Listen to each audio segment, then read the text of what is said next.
शिरीष मुनि जी महाराज साहब। अल्पश्रुतं श्रुतवतां परिहासधाम त्वद्भक्तिरेव मुखरी कुरुते बलान्मा यत्कोकिल मधो मधुरं विरोधि तच्चाम्रचारुकलिका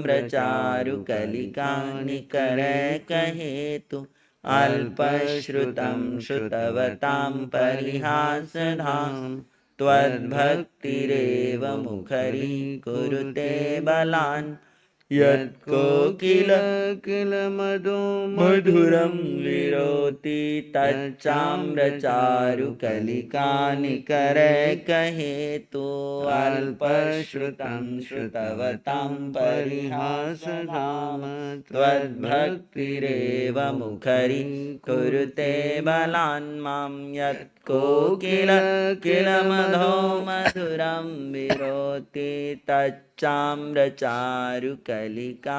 निकरे कहेतु।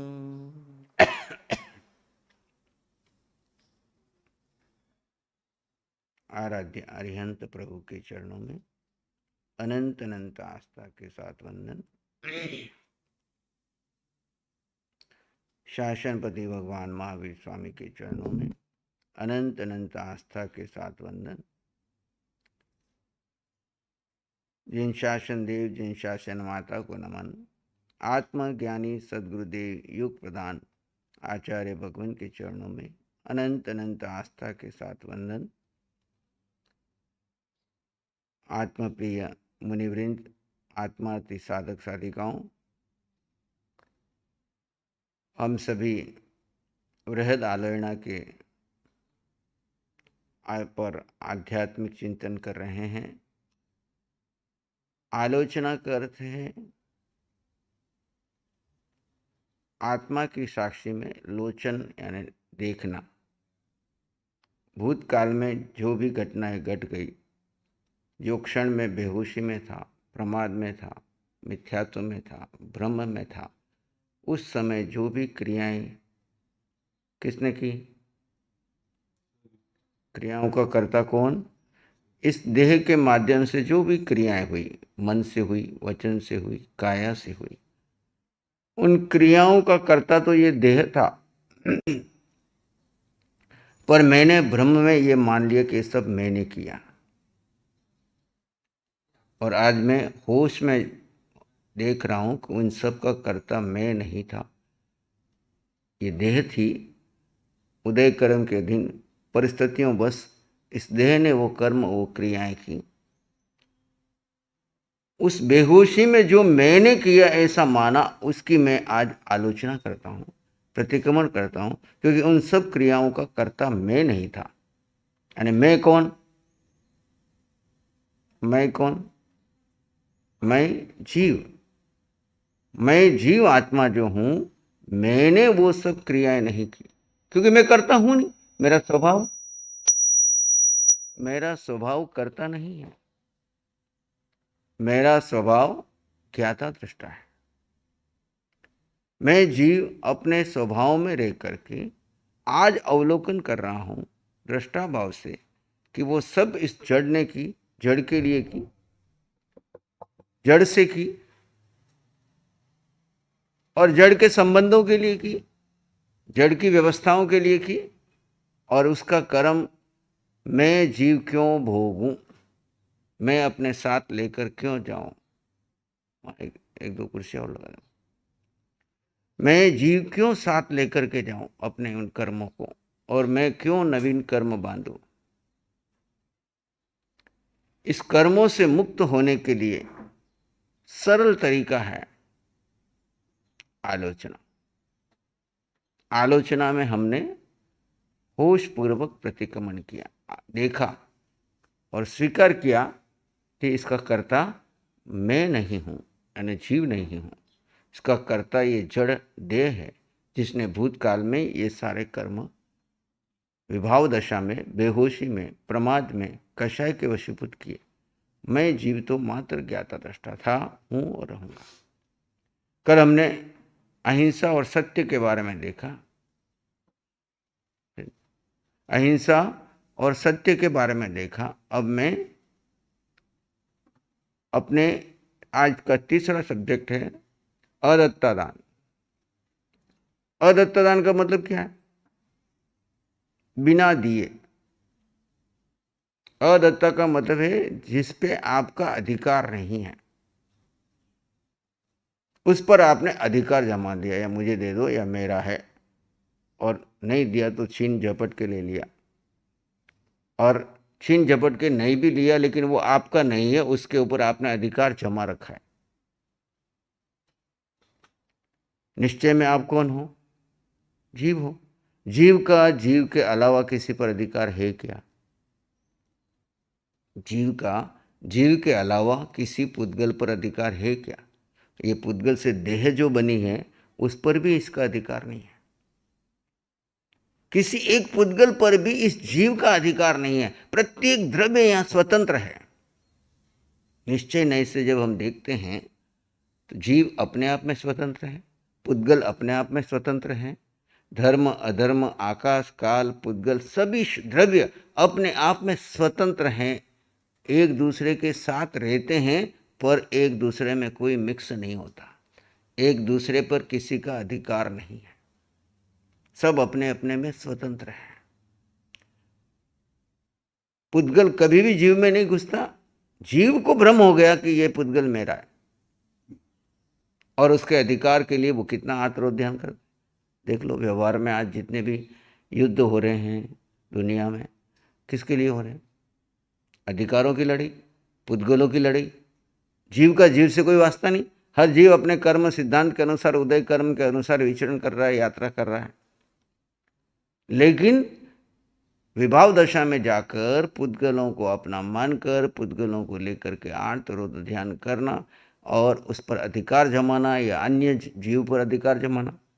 जो जीव आपके साथ किसी कर्म के संयोग से साथ रहने को आ गया, उसे अपना मान लेना, उस पर अधिकार जमाना।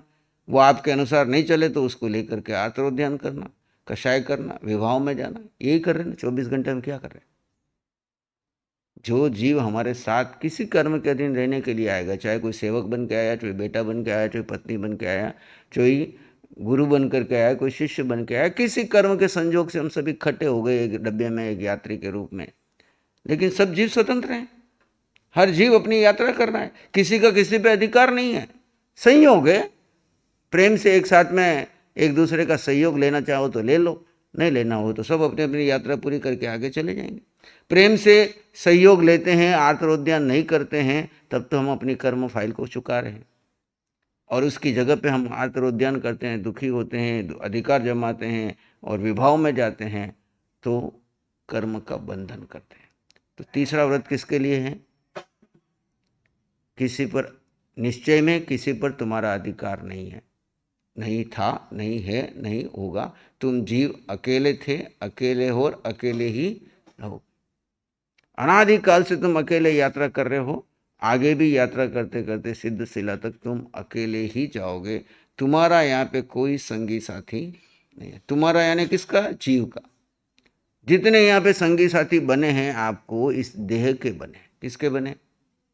अगर ये देह उसके काम आती है तो वो आपकी प्रशंसा करता है, ये देह उसके विपरीत बोलती है, विपरीत चलती है, उसकी आज्ञा में नहीं चलती है, तो वही व्यक्ति आपको वहाँ से, घर से बाहर निकाल देता है, आपसे दूर हो जाता है, आपसे द्वेष करता है।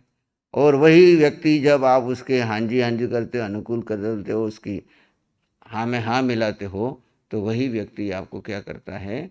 आपसे राग करता है। और उसको वैराग्य होता है कब? जब राग टूटता है। कब होता है आपको वैराग्य इस दुनिया में? कब होता है? आपको रास्ते चलते किसी से झगड़ा होता है क्या? घर में बैठे लोगों के साथ जिनके साथ अति अटैचमेंट है, और किसी समय उनकी अटैचमेंट में आप खरे नहीं उतरते हो, तब क्या होता है? समाधि रहती है कि क्लेश होता है? क्लेश होता है। जहाँ राग है वहाँ पे क्लेश होगा ही, और जहाँ वैराग्य है वहाँ पर क्लेश है क्या? दुख है, चिंता है, वहाँ चिंतन है। क्या है? चिंतन है। कौन है मेरा? किसके लिए मैं आत्मोद्यान कर रहा हूं, क्यों कर रहा हूं?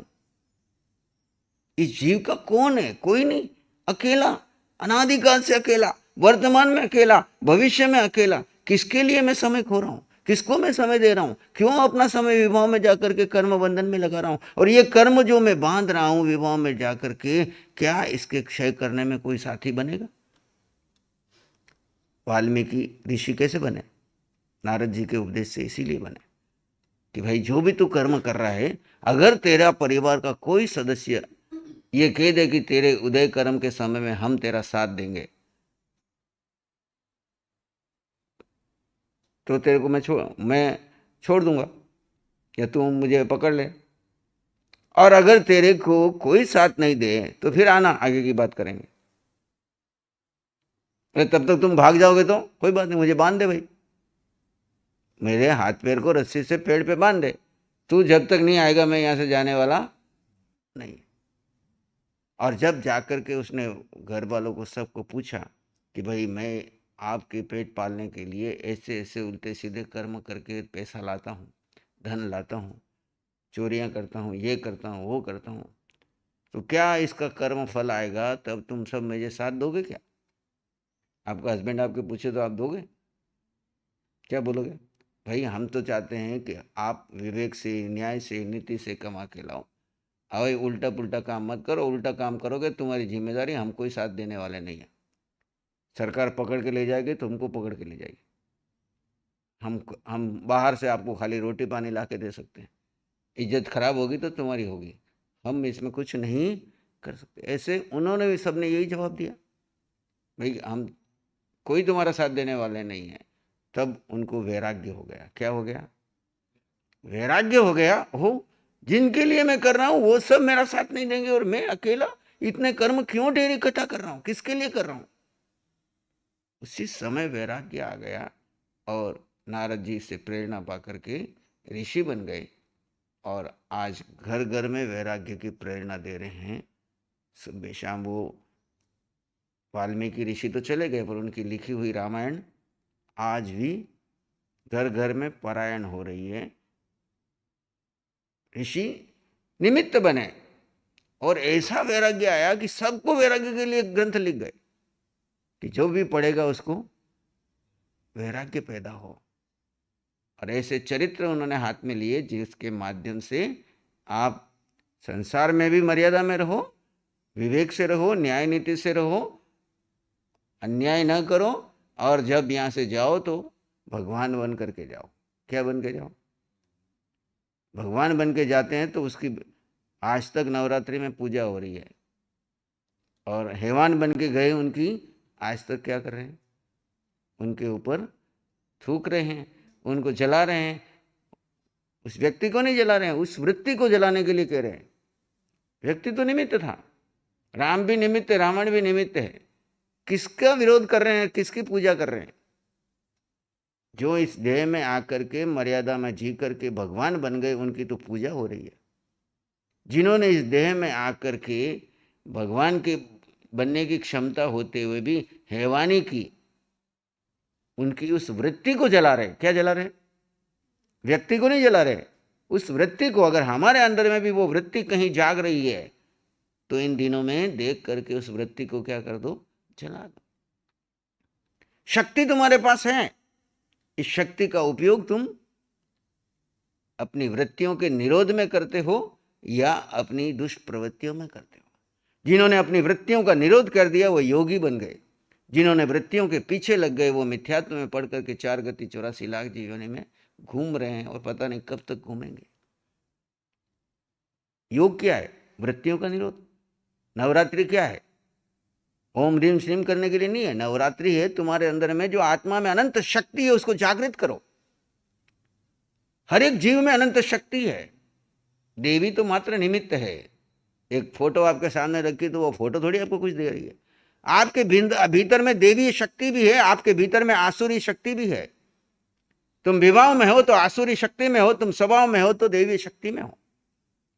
स्वभाव में रह करके अपनी आसुरी वृत्तियों को जला दो, क्षय कर दो, तप करके, साधना करके, मन वचन काया से पार जा करके आत्मा की उस अनंत शक्ति को जागृत करो और अपने भीतर बैठे परमात्मा को जागृत करके स्वयं परमात्मा तत्व में स्थित हो जाओ।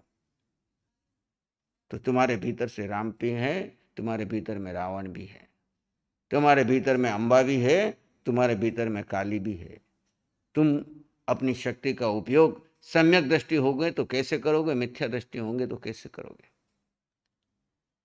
देवियां जो है शक्ति की प्रतीक है। आप आत्मा में अनंत शक्ति है। आप मन की शक्ति के पीछे लगते हो कि आत्मा की शक्ति के पीछे लगते हो। मन शत्रु भी है, मन मित्र भी है। मन को अगर सम्यक दृष्टि उपयोग करता है तो मित्र बना लेता है, और मन को अगर मिथ्या दृष्टि उपयोग करता है तो वो कर्म बंधन की ओर ले जाता है और चार गति की यात्रा करवाता है। तो बात चल रही थी हमारे अदत्ता दान की। अधिकार, जीव का किसी पर अधिकार नहीं है अपने जीव के सिवाय, स्वयं के जीव पे, दूसरे जीव पर भी अधिकार नहीं है।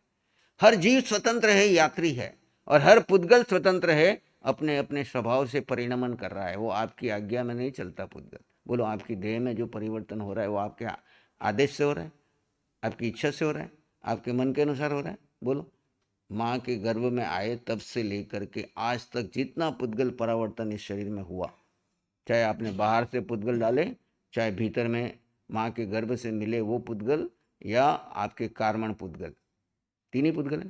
पहला कार्मण शरीर, फिर ये ओज शरीर जो ओज आहार लेकर के बना था, और तीसरा ये आपका औदारिक हाड़ मांस रक्त का पुतला, जिसमें रोज तुम मेंटेनेंस के लिए पुद्गल डालते हो। और पुद्गल अपने स्वभाव से बदलते हैं, आपके कहने से नहीं चलते। कर्म जैसे अंदर भरे पड़े हैं वो निकल करके आते हैं, और वैसे आपकी वृत्तियां बनती है, वैसे आपका, इसलिए कहते हैं ना, आने से पहले आपका पूरा भाग्य लिख दिया। भाग्य का मतलब क्या?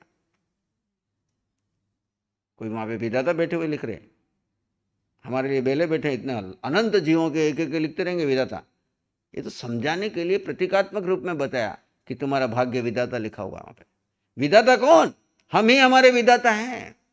हमने ही हमारे कर्म पिछले भूतकाल में विभाव दशा में जाकर के जो बांधे हैं, वो कर्म पॉजिटिव है तो पॉजिटिव आ रहे, नेगेटिव है तो नेगेटिव आ रहे। जिसने जैसा बीज डाला वैसा फल मिल रहा है।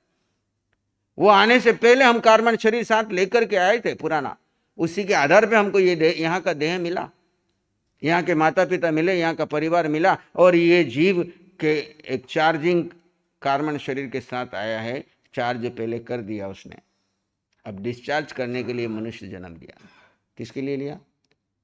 डिस्चार्ज करने के लिए ना, पुराने कर्म क्षय करने के लिए मनुष्य जन्म लिया। और जैसे चार्जिंग वाली मोटर में आपने चार्ज कर दिया, मोबाइल में चार्ज कर दिया, उतने घंटे चलेगा तो चलेगा। बस जब वो चलेगा उस समय में आपका वो यूज़, उसको पॉजिटिव करते हो कि नेगेटिव करते हो, ये आपके हाथ में है। नया बंधन करते हो या पुराना क्षय करते हो, ये आपके हाथ में है। अगर आप यहाँ पे उसको क्षय करने के साथ साथ विभाव में जाकर के नया बंधन करते हो, कर्ता भोक्ता बनते हो, क्रिया प्रतिक्रिया करते हो, आत्मरोध्यान करते हो, तो नया बंधन मान के अगला आप भाग्य बना रहे। जैसा बीज डालोगे वापस आगे फल मिलेगा। भगवान कहते हैं एक समय भी ऐसा नहीं जहाँ पे कर्म की निर्जरा नहीं हो रही हो, चाहे अकाम हो रही है चाहे सकाम हो रही है, निर्जरा हो रही है। उस समय में अगर आप स्वभाव में हो तो वो फाइल खत्म हो गई, डिलीट हो गई, क्षय हो गई, क्योंकि आए क्षय करने के लिए। लेकिन अगर आप वहां पे विभाव में हो तो पुराना तो क्षय हुआ, लेकिन साथ में एक नया बीज भूमि बन गई। जैसे बीज को भूमि ना मिले, खाली सीमेंट का रोड मिले तो क्या होगा, उसका खत्म हो गया बीज। लेकिन अगर उसमें भूमि मिल गई और वो जमीन में चला गया, तो वहाँ पे देखा ना आपने कई बार, पीपल का पेड़ कहीं पहाड़ों के बीच में, दीवारों के बीच में कहीं खड़ा हो जाता है और पूरी की पूरी दीवार तोड़ के भी निकल जाता है। पंछी कहीं उड़ते हुए जाते हैं और अपनी बीट कर देते हैं, और उसको कहीं जरा से भी धरती मिल गई दीवार के बीच में भी, कहीं पे भी, तो वो अंकुरित हो जाता है और चल पड़ता है। तो भाग्य क्या है? हमारा ही कार्बन शरीर जो हमने पहले फिक्स कर लिया, उसी आधार पे हम इस जीवन में जी रहे हैं। लेकिन उस कार्बन शरीर को क्षय भी कर सकते हैं और साथ में नया भाग्य यानी नया कार्बन शरीर बना भी सकते हैं। ये हमारे साथ में आ गया। ये सारा जो बताया गया कि विधाता ने लिखा है, ये सब आपको संकेत रूप में कहानी बताने के लिए समझाया जाता है। हर बंदा आध्यात्म की भाषा नहीं समझता, तो उनको कहानियों के माध्यम से, प्रतीकों के माध्यम से समझाया जा रहा। प्रतीकों के रहस्य जानने वाले बहुत थोड़े लोग हैं। अब जितने ये सब देवियों के हाथ में तलवारें दे रखी, सब शस्त्र दे रखे हैं, उसके पीछे प्रतीक है, कुछ कहना चाहते हैं, लेकिन हम खाली बाह्य प्रतीक देख करके वैसा अनुकरण कर लेते हैं। हर एक के पीछे रहस्य, जो इनके ज्ञाता हैं वो बताते हैं कि इनके रहस्य क्या कहना चाहते हैं। हम उस शक्ति को पहचाने, अपनी अध्यात्म शक्ति को पहचाने और अपनी शक्ति को जागृत करके अपने अनंत कर्म जो हमने लाए हैं उसको क्षय करने का एकमात्र तरीका है अपने ऊपर, अपने स्वभाव में रह करके अपने ही कर्म आप ही क्षय करोगे, इसमें कोई तुम्हारा सहयोगी नहीं है। तो बात चल रही है हमारी अधिकार की। तीसरा व्रत जो हमारा अदत्ता दान, निश्चय में हमारा किसी पे कोई अधिकार नहीं। व्यवहार चलाने के लिए इस देह के लिए कुछ चाहिए, तो जिसके अधिकार में कोई वस्तु है व्यवहार में, उससे विनंती करके, विनय पूर्वक याचना करके आप इस शरीर का काम चला सकते हो। जीव को तो कुछ चाहिए नहीं, देह को चलाने के लिए चाहिए। तो उस समय में वहाँ पे जो भी व्यक्ति उसका मालिकाना, जिसकी निश्राय में वो वस्तु पड़ी है, उससे आज्ञा लेकर लो, ताकि उसको आत्मोद्यान न हो। आपने बिना पूछे उठा ली, गायब कर दी वहाँ से, उसको व्यक्ति को वस्तु चाहिए, तो उसके मन में कितने विकल्प आते हैं। और अनजान निर्दोष लोगों के बारे में सोच लेते हैं, इसने ले ली होगी, इसने कर ली होगी, ये करनी को। देखो आपके मन में कितने विकल्प आ जाते हैं। आपकी कोई वस्तु आपने एक सही ठिकाने रख रखी है और संयोग से किसी आपके अति परिचित व्यक्ति ने वहाँ से उठा ली और आपको बताया नहीं। उसने सोचा क्या बात है, कॉन्फिडेंस की बात है, कहने की क्या जरूरत है। लेकिन आपने जाके देखा वो वस्तु वहाँ नहीं मिली। उस समय में आपके मन में कितने विकल्प आते हैं। कौन उठा के ले गया, किसने ले ली, क्या है, किसी ने चोरी तो नहीं कर ली, किसी ने ये तो नहीं कर लिया, वो तो नहीं ले गया, वो नहीं ले गया। इन सारे संकल्प विकल्पों के लिए कौन निमित्त बना? बिना आज्ञा से लेने वाला, बिना आज्ञा से लेने वाला निमित्त बना कि सामने वाले के मन में इतने आर्तरोद्यान के संकल्प विकल्प हो गए। नहीं तो वो देखता और उसे समझ में आया था कि ये उस व्यक्ति लेके गया, तो बात खत्म। उसको पता है कि ये व्यक्ति ने ली, तो उसके मन में एक विकल्प भी नहीं आता। हम कहते हैं आज्ञा लेके लो, इसका मतलब क्या है? कई लोगों को पड़ा, कोई चीज़ पड़ी, उठाए ले गए अपने आप। अरे भाई, जिसकी निश्राय के उसको कम से कम संकेत तो करो। मना नहीं करता कि आप मत लो, लेकिन उसको संकेत करो कि ये वस्तु यहाँ पड़ी हुई है, किसी को आवश्यकता नहीं है, तो मैं ले जाता हूँ। छोटी बात हो, चाहे तिनका हो, चाहे बड़ी से बड़ी वस्तु हो। इसलिए हमारे यहाँ का तीसरे व्रत के अंतर्गत, चाहे आप जंगल में हो, अकेले में हो, एकांत में हो, बिना किसी की आज्ञा के एक तिनका भी नहीं उठाओगे। अगर जंगल में एक तिनका भी आपको चाहिए, मिट्टी का ढेला भी चाहिए, तो बोले सारी धरती किसकी आज्ञा में है? सत्येंद्र महाराज की आज्ञा में है, तो उनकी आज्ञा लेकर के उपयोग करो। बिना आज्ञा के कोई भी वस्तु मत लो। साधुओं के लिए विशेष रूप से कहा। तो यहाँ छोटी चोरी, बड़ी चोरी, ये सब व्यवहार की बातें बताइए। मूल रूप में हमको समझना है कि अदत्ता दान क्या है? बिना दिए हुए लेना और किसी के ऊपर अपना अधिकार जमाना। आप जिसका अधिकार जमाते हो और वो आपके अनुसार नहीं चलता है, तो आपको कौन सा ध्यान होता है? आर्त ध्यान। तो आप अधिकार जमाओ मत, आपको आर्तोद्यान नहीं होगा। मैं जीव अकेला, मेरा कुछ नहीं, मेरा कोई नहीं, तो आपको किसके लिए आर्तोद्यान होगा? ना व्यक्ति पे आत्मज्ञान होगा, ना वस्तु पे होगा, ना स्थान पे होगा।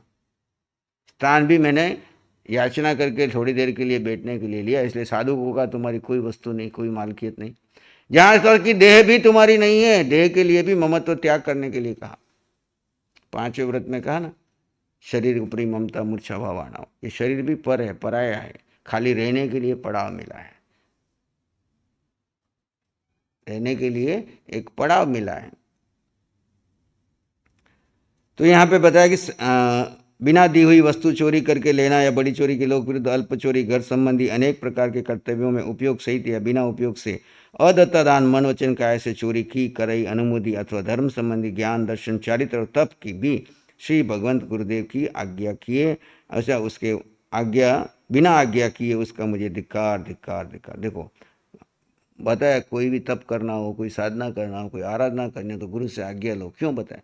यहाँ बताया देखो, ज्ञान, दर्शन, चरित्र और तप भी भगवंत गुरुदेव की आज्ञा के बिना आज्ञा किए हो उसका भी मुझे धिक्कार धिक्कार, बारंबार तस्मिच्छामि।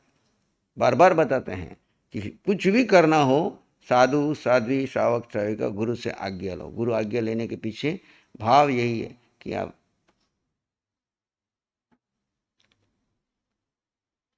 वह दिन मेरा धन्य होगा जिस दिन मैं सर्व प्रकार से अदत्तदान का त्याग करूंगा, वह दिन मेरा परम कल्याण का हो। ऐसी चौथा व्रत का में दोनों अर्थ है। एक है शील सदाचार का पालन करना यानी मैथुन का सेवन नहीं करना, और दूसरा है ब्रह्मचर्य, 9 वाट सहित शुद्ध ब्रह्मचर्य का पालन करना। ब्रह्म यानी आत्मा, चर्य यानी रमण। आत्मा हमारा केंद्र बिंदु है और उसके चारों तरफ ये मन वचन काया है, और ये ही सब तरफ आकर्षण करते हैं। कौन आकर्षण करते हैं? आत्मा। एक आत्मा का दूसरी आत्मा पर आकर्षण नहीं है। थोड़ा आगे हो जाए। एक आत्मा का दूसरी आत्मा का आकर्षण नहीं है। आकर्षण मन वचन काया का है। किसका है? मन वचन। आप देखो किसी और के ऊपर आकर्षित हो तो किसको लेके आकर्षित हो?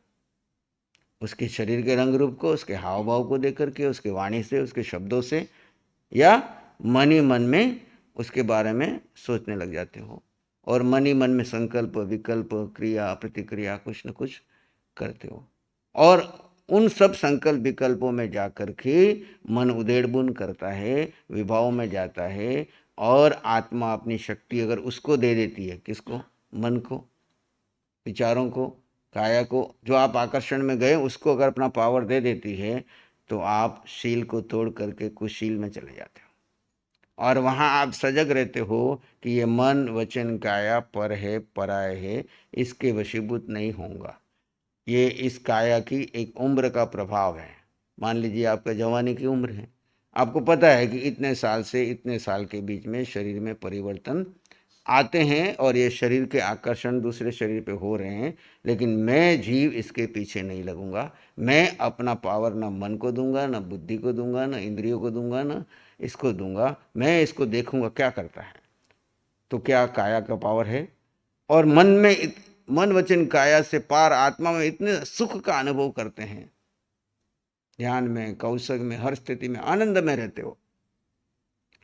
तो फिर ये शरीर के आकर्षण आपको प्रभावित नहीं करते। आते हैं, शरीर में उत्तेजनाएं आती है, विचार आते हैं, संस्कार आते हैं, प्रवृत्तियां निकलती है, लेकिन भीतर का अनंत सुख और आपके सम्यक के जो संस्कार है वो आपको क्या कर जाते हैं? विजयी बना देते हैं, बचा देते हैं।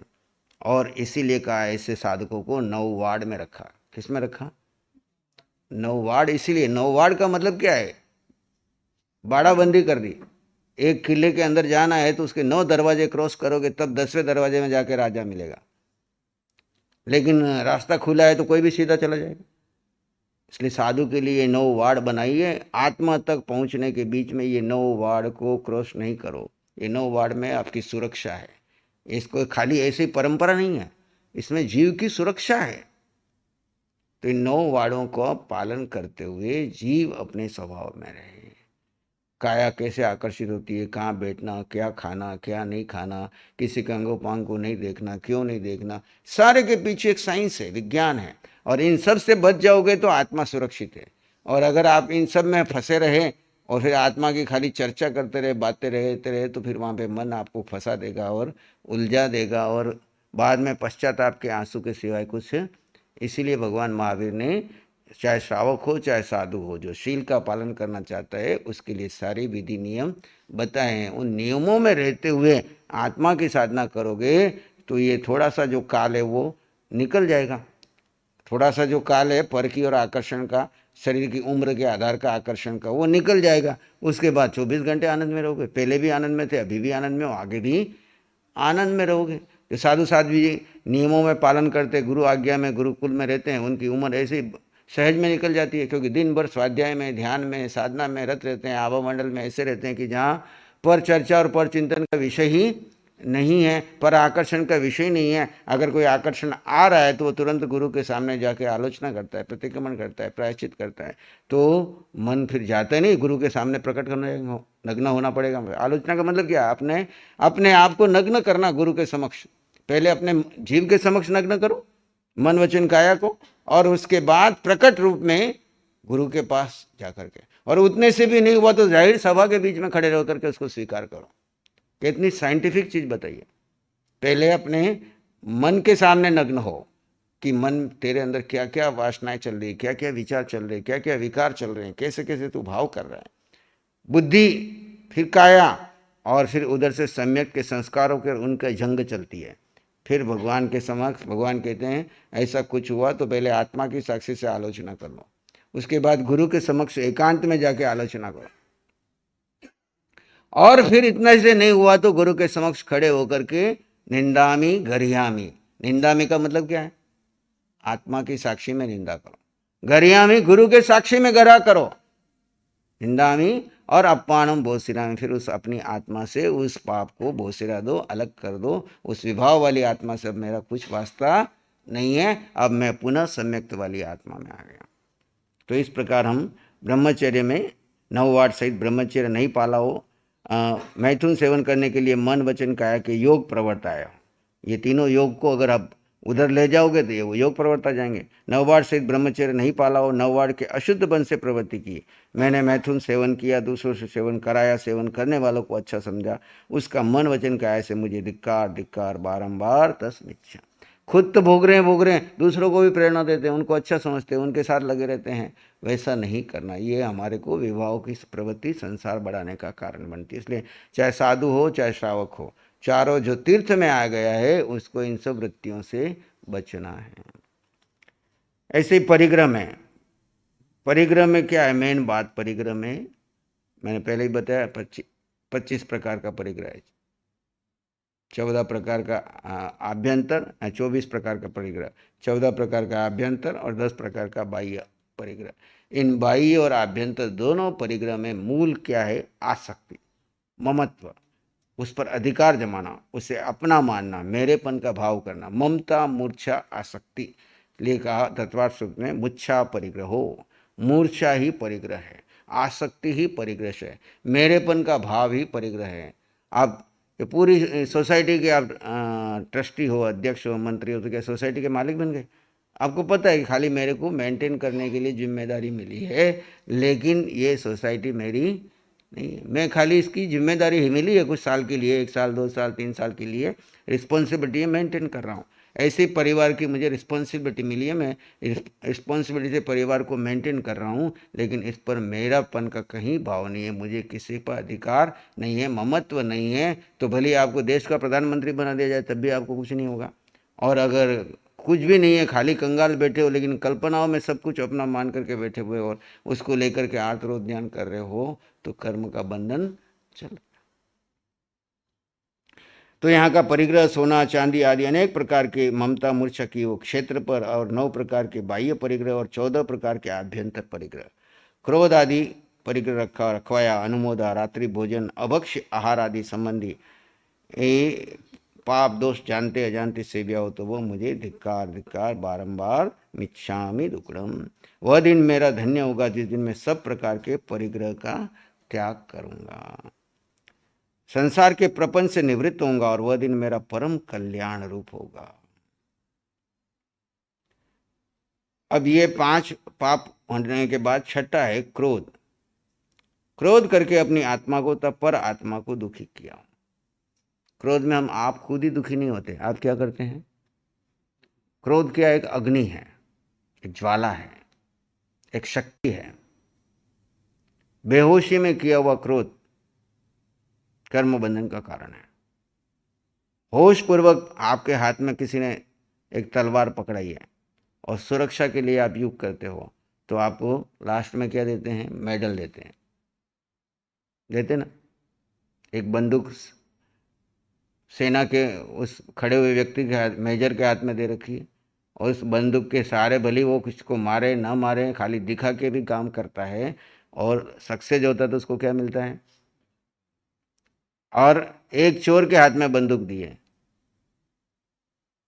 और वो भले किसी को मारे या ना मारे, और दिखा करके धमका करके सारी चोरी करके ले जाए, एक भी जीव को मारा नहीं, पुलिस पकड़ के उसको कहाँ ले जाएगी?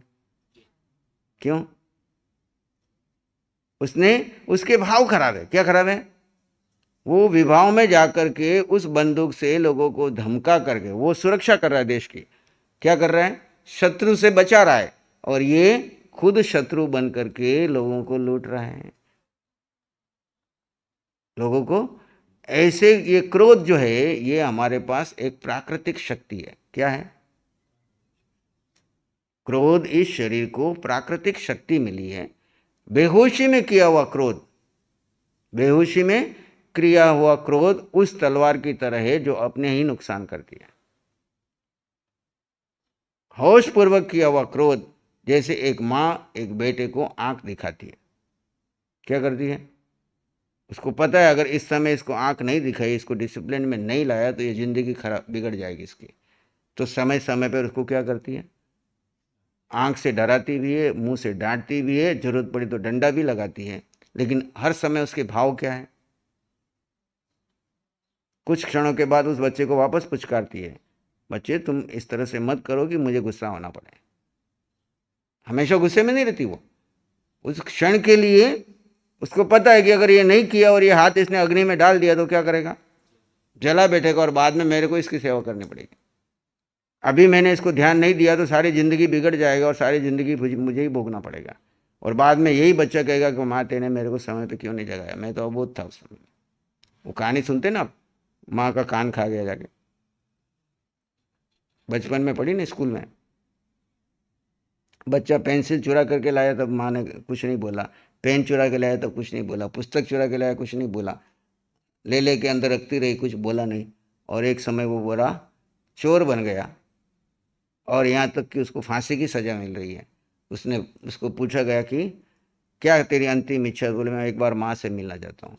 और माँ का कान खा गया जाकर के। बोले क्यों? बोले इसने मेरे को समय के ऊपर मेरे कान नहीं मरोड़े, समय पे मेरे को इसने मुझे, अगर उस समय ये मुझे रोक देती तो मैं आज चोर उचक्का और फांसी पे नहीं जाता। तो क्रोध हमारे पास शक्ति है। समय आने के ऊपर स्त्री दुर्गा का रूप लेती है। कब? जब उसके शील के ऊपर कोई हाथ मारे तो वो दुर्गा बन जाती है, और एकदम से आंख दिखाती है, हाथ में शस्त्र की जरूरत पड़ी तो शस्त्र उठा लेती है। क्या हर समय वैसा करती है? उसको पता है कि इस समय मुझे अपने शील की रक्षा के लिए मुझे इस शस्त्र की जरूरत है, और तत्क्षण वो वापस कुछ ही क्षणों में शांत होकर के अपने स्वभाव में आ जाती है। तो शक्ति हमारे पास कुदरत ने दी है, क्रोध की भी, मान की भी, माया की भी, लोभ की। लेकिन साथ में है होश और बेहोश। क्या दिया? बेहोशी में अगर मैंने जो क्रोध मान माया लोभ किया है तो उसकी तो मैं क्या कर रहा हूं? आलोचना करता हूं, प्रतिक्रमण करता हूं, प्रायश्चित करता हूं। विभाव दशा में किया हुआ क्रोध कर्म बंधन का कारण है। स्वभाव दशा में जो भी कोई क्रिया हो रही है वो आपकी निर्जरा का कारण है, बंधन का कारण नहीं है। क्रिया लगी, उस क्रिया का आप क्या करोगे? आलोचना करोगे, प्रतिक्रमण करोगे, प्रायश्चित करोगे। बाकी की चर्चा हम यथा समय करेंगे। आचार्य भगवान हमारे बीच पधार चुके हैं। जय हो, विजय हो।